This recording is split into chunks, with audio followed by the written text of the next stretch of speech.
Thanks for tuning in. As we've been in this series on Joseph, we have been looking at the providence of God, how he's at work in and amongst our lives all the time, that he is not far off, that he is not removed, that even in times and places where it would seem that God is totally gone, he may well be doing a very powerful work in that place.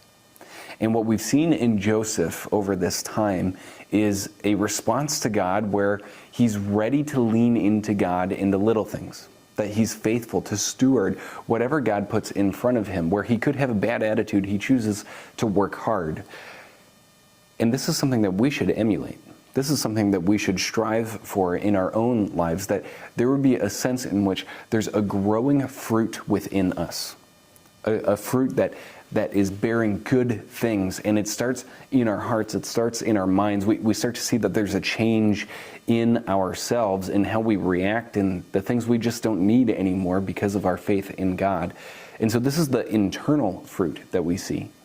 But we also see that there's gradual growth, that the internal fruit is something that produces more growth in time. And not only is there gradual growth, but there's inevitable growth where your fruit should be reproducing in the lives of others. So what do we mean when we say fruit?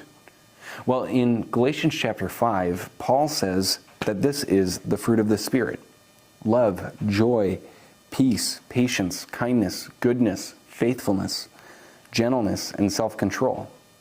That these should be welling up within us because these are attributes of God himself. This is who he is, and it's who he calls us to be. And so I want to challenge you to stop and ask the question on an internal level: how am I doing in loving others? How am I doing at being joyful? Like, not that I have to be happy all the time, but that the joy of the Lord is in me, and I'm excited about what he's doing. I see the good work in the world around me, and I celebrate and praise God for that. Or am I being patient with other people? Do I get easily flustered or frustrated? You see, we should see an internal growth in each one of these areas that eventually works its way into our life in such a way that it has external impact. And this is what we're striving for in our worship before God. When we talk about worshiping God with all that we have, that we've been blessed by him to be a blessing, this is what we mean.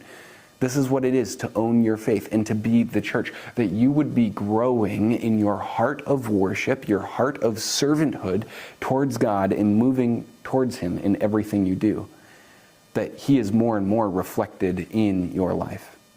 And so as we wind this series down to a close this coming Sunday, I want to challenge you to be thinking about what type of growth you've seen in your life in the last year, in the last 3 years, in the last 5 years. How has God been maturing you?